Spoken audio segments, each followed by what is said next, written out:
We are going to ask, gentlemen, thank you so much for joining us both. Honorable Balaam, let me begin with you because the nation is on you at the moment. You are drawing crowds any politician would like. But at the moment, what we want to know is that the Public Service Standing Orders assigns responsibility of interdiction to an officer, in this case, the PS. What is happening, some are saying, is that the minister interdicts, you interdict, then the PS writes the letters. Are we talking about the same thing here, or are we failing to understand you? You know, many people are failing to understand exactly what is going on because most of them have been confused over time because the corrupt have made them get confused, so they don't want to know the reality. What I'm doing currently on the ground is a people audit. People are auditing, people are confirming value for money. We are moving around with people reporting that they said they will make for us a bridge. Honorable, this is the bridge they made.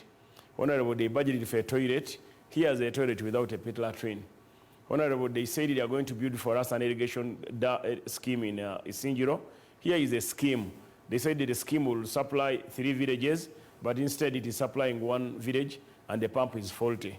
Honorable, the machine meant for value addition in our village in Isingiro was placed. However, this machine, the transformer put in place was taken away, the weighing scale was taken away, so what is left is a skeleton. So what people are reporting is what I'm acting on. Okay. And also, I don't interdict. Interdiction, the letter of interdiction is signed by the PS. I've not signed any letter. However, when I sit in a meeting with the community and the leaders of the district, people bring out their views, and the only way you can know that you allow to have impartiality in investigation, the PS acts within the mandate. My work is to advise and ensure that anti-corruption agencies investigate just in time, in the quickest time possible. The local government investigation won't take forever like you've seen other investigations. Okay, I've got to jump in here, and I've got to be very careful because you're very popular on the ground, so it makes my job very difficult. When you say, arrest that one, take this one, Oyoba Mutware, is that within your ambit? Yeah, or is it not? And yet, even asking, the viewers out there will now wonder on which side is Kasumba here. But is that within your ambit? You see, the most important thing is if I tell the intelligence agencies or anti-corruption agencies, please take interest in this person, make a statement from him, and get the fact. This is what the people are saying. Let's get a facts from him. That's what they do. My work is I don't have a police cell in my car. Okay. I move in a small car. But the most important thing is I need an impartial investigation which is not tampered with by the people in office. Okay. The more they stay in office during an investigation, is the more they will mismanage and even hide away evidence. Okay. Because most of the attacks have been surprise attacks, and most of the attacks they didn't know that people know what is going on. So this is now public, the people audit. I'm coming back to you. Honorable Kello seems to like my line of questioning. Honorable Kello, you in the opposition, this used to be your things, you own the accountability committees, you've become invisible. What are you going to do for the population to understand that you're also interested in fighting corruption as the NRM is now doing? Thank you, Samson, and our viewers. As the Shadow Minister for Local Government, I want to reiterate that Ugandans are alive to the fact that corruption is systemic. That is without doubt. Now, if corruption is systemic, what is the approach that the honorable ministers and the government has put in place? This is not about blame game. Corruption affects all of us equally. And to some extent, some of us are even affected more, especially the poor. Now, if government wishes to fight corruption seriously, as it is being displayed, we hope it is not a media gimmick. The slogan is clear, Kisanja no sleep, but the fact is, like you rightfully put it, government has given Operation Kosase to lead, Public Accounts Committee, central and local to lead. But many times, reports produced from the committees are sent to Parliament, discussed, recommendation from both the Auditor General is taken to Cabinet, but no action is taken. We hope this time round, such actions will not happen. In any case, I would have loved a situation where government, after putting opposition to provide a more serious oversight on their behalf, as they fight for corruption, they should have also brought opposition into the picture. Because we have some ideas. Some of the people that the Balams and the Mere are fighting are highly connected. We've seen in the media, many of them are beginning to castigate the good work that these two young leaders have started to do. And this is still at local government. Remember, corruption in Uganda, of the 84 trillion budget, only 9 trillion goes to local government. And that is where the Balams are focusing. The other 70-something trillion, God knows what happened. Even the devil probably knows. Now, how do we help these young men to fight corruption, since corruption is systemic, from the local government up to the central government? Even parliament, you've been alive to the fact of what happened in parliament. So this is not a fight that the Balams and the Mere can accomplish alone. I'm happy they have started, but I think we want to see government plans more clearly. So for us as opposition, we are going to reinforce their action by engaging in the media like we are doing. Okay, Honorable Kello, let me ask here. Isn't this the proverbial snake that has fallen in a cooking pot that has the meal for the evening? Damned if you do, damned if you don't. When you talk method, I mean, if you take too long, the snake will become part of the meal. So what can Balaam do? The snake is there for the taking. Heat the pot and everything and deal with the meals later. I think some of this action you are seeing the Balams and the Mere are doing has been because of the pressure opposition is putting on the floor to the government. The only challenge we have as opposition is we have a very narrow space to play our role of oversight.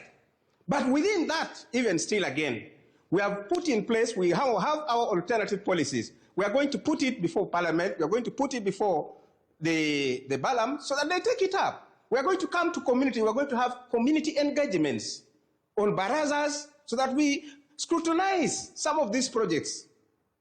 What is happening with them, the way they are explaining. Mind you, it is also not very easy to criticize yourself as a government. And I think we shall do even a better job if some of these measurements are taken by us as opposition. Honorable Kello, thank you very much. You're also going to the communities to play for the cameras? Are you going to the communities also to play for the cameras? I'll come back to that a little later. That's a little on the light note. Honorable Balaam, your response to those comments. See, I want first of all to thank the Honorable Kello, the Shadow Minister of Local Government, for his supportive comments. One, we have tried to engage and work together with the opposition. Recently, we had a leaders' conference at Imperial, where I invited Honorable Betty Bachirekena Mboze and all members of the park local government. I want to thank Honorable Ariko, the chairperson, who attended that meeting and he made his remarks. Well, Honorable Ariko says, Honorable Kello says, we are spending only, local government has only 9 trillion over the total budget of 83 trillion, right? But for me and for us as a local government, we want the service of those poor, the 9, be catered for.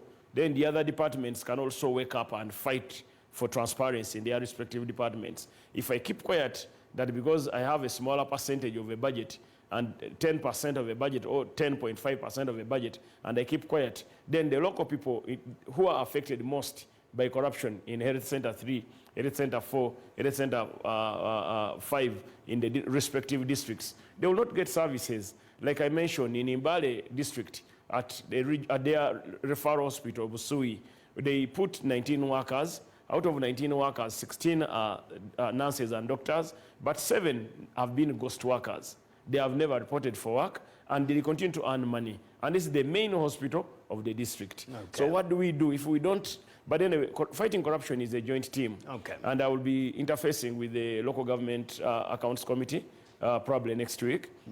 Once we interface, we shall draft ways and make ways how possible can we work together to fight this war. It's not a war for Barugahara. It's not a war for General Kainerugaba. It's not a war for President Museveni or General Saleh. It is a war for all Ugandans. Ugandans are tired of thieves. Ugandan wants to have improved service delivery. Very interesting. Honorable Kello, the system has been captured by the corrupt.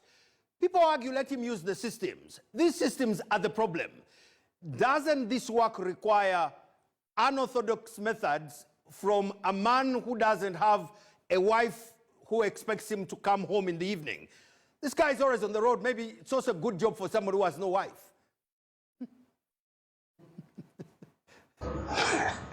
Yeah, Samson,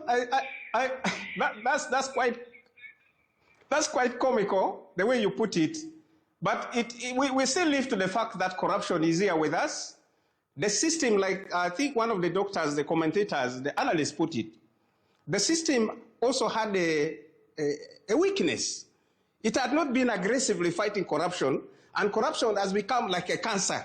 So what is happening now is like, if we don't look at the system approach to fighting corruption, we'll be, I would use an analogy of treating cancer. When somebody has a tumor and you keep giving aloe vera, juice, fruit, yes, it will boost the immunity, but it will not take away the corruption. So the corruption, there are clear recommendations, like Balaam put it. I really appreciate what they are doing at local government, but I think, for lack of better words, we need to take this war to the central government. That is my input. Honorable Balaam, do you remember to get some time to sleep? Yeah, this is Ksanja, no sleep. Okay. Ksanja, no more sleep. Yes. Ksanja, no more politeness. Ksanja, no more corruption. And Chisanja, suspend marriage until corruption is done. Because now, the moment you start those things, then you know you are going to sleep. And the president has guided. I don't want to defer the order of the commander-in-chief. His orders are clear, no more sleep. Okay. So if I'm the minister of local government, I should do exactly what he wants me to do. Thank you very much. But I pledge to do it for Uganda and for the future generation. Okay. Perhaps it's a job. I mean, one wonders, what if Balaam had a wife who expects him to come home and now he doesn't need any permission? He goes, comes 3 a.m., 4 a.m., and the work continues. Sockets. Sockets, whatever that means. Let's see what is coming right after this.